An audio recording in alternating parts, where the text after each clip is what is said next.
Hello YouTube, my name is Nero. Today we have some more Call of Duty World War II. Welcome back, ladies and gentlemen. We have yet more leaked news and information regarding this game.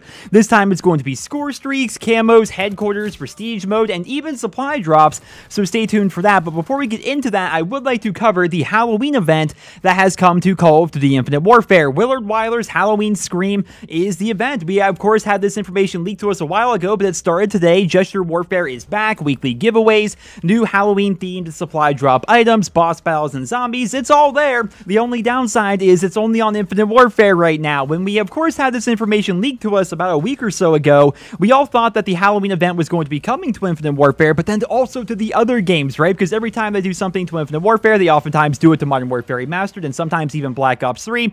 Right now, not looking that way. Now, I'm going to save judgment until tomorrow. Tomorrow is Tuesday. For those that don't know, most of the time, when they do a big update for a game, it's on a Tuesday. I'm very surprised they started this event today on a Monday, but who knows? Maybe the Modern Warfare Remastered / Black Ops 3 events are going to start tomorrow. If they don't, expect a video tomorrow discussing all of that. But for right now, let's just point out the fact that the event is actually here for Infinite Warfare, and now start talking about the Call of Duty World War II leaks, because guys, we have so much great information. The biggest one, of course, to me, being score streaks. Now, I'm going to put a link to all the sources down there in the video description. We, of course, have learned so much about Call of Duty World War II via leaks over the past couple of days.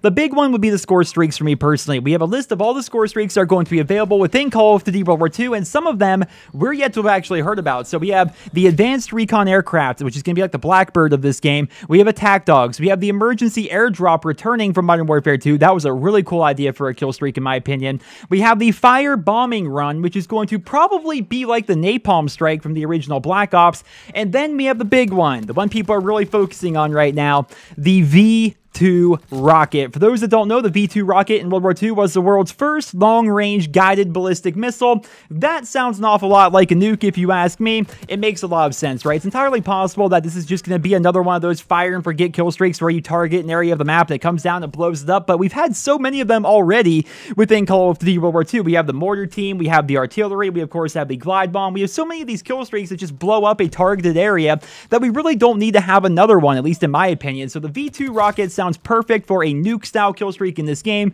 We're going to have to see. It's not confirmed. There's no actual description of the score streaks. We just know that the V2 rocket is going to be in Call of Duty World War II.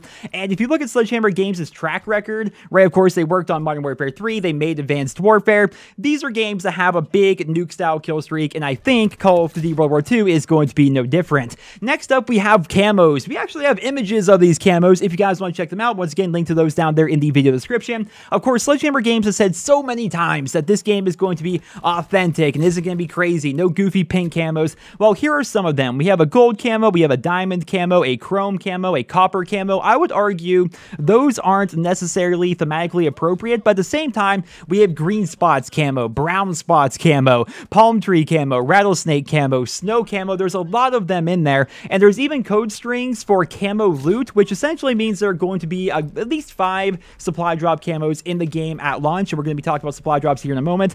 There are also some very interesting ones called like War Over, Bomb Them with Bonds. I think those may actually be the supply drop camos, but we're going to have to see how that plays out. Once again, if you want to check out the camos for yourselves, link to images down there in the video's description. Finally, let's talk about the supply drops a little bit here. So as part of today's leaks, they gave us a lot of information surrounding the headquarters. We already knew a lot about headquarters. We of course have the trailer. We have an idea of what it's actually going to be. It's going to be a place where we spend a lot of our time in Call of Duty World War II, but as part of today's leaks, they kind of outline the supply drop system a little bit. So we're going to have things called supply keys, which assumably are going to be the things that we use to actually open up supply drops. But the thing about supply keys is we actually get them given to us. So there's going to be a place in the headquarters called the mail station, and they've said time and time again that they want Call of Duty World War II to be this immersive game where it's really about you, your character, and being immersed within the world. So if your character's in the military, you of course are going to be paid for being in the military. So every single day, you go to the mail station and you quote-unquote collect your wages, your payroll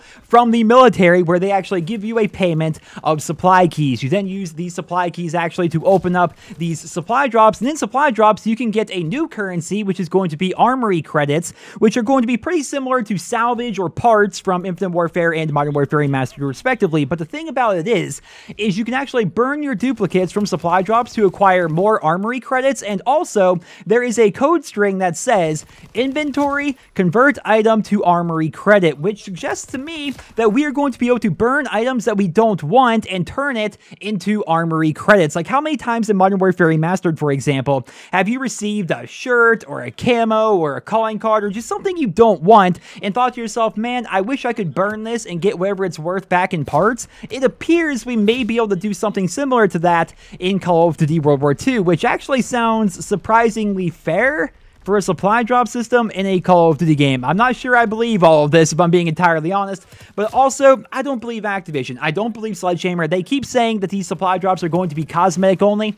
Don't believe them, guys. It's been 4 straight games. They've had game-changing content in supply drops, so for me personally, I am going to be saving most, if not all, of my supply keys and my armory credits when the game comes out, because I feel it's inevitable. They are going to add weapons to this game eventually, and when they do, I am going to just be sitting on a stockpile of supply drop keys and armory credits and everything else, essentially. But ladies and gentlemen, that's all I have for you guys here in this video. Thank you all so much for listening. Apologies for the video going up rather late. I'm not the most busy person in the world, but if you follow me on Twitter, I've been rather busy as of recently, especially yesterday and today, and just, man, so much information is coming out that it's honestly a little bit hard for me to keep up, but I'm going to be all prepared tomorrow, ready to go. There better be that Halloween event, and if there's not, man, what a terrible way to end off Modern Warfare Remastered, but I'm not going to get ahead of myself. We're going to talk about that tomorrow, Halloween event or not. I just want to thank you guys for an awesome year of Modern Warfare Remastered. It's been a lot of fun, but here's to Call of Duty World War II, here's the Sledgehammer Games, and here's to hopefully having a day off of leaks and information, for crying out loud. I keep wanting to make a proper sit-down critique where I talk about the things I don't like and things I do like about Call of Duty World War II, but it's hard to make that video when literally every single day we have more news and information coming out about this game. So until then, ladies and gentlemen, that's all I have for you guys here today. I hope you guys all enjoyed it. Drop me a rating, and I hope you guys all have a wonderful day.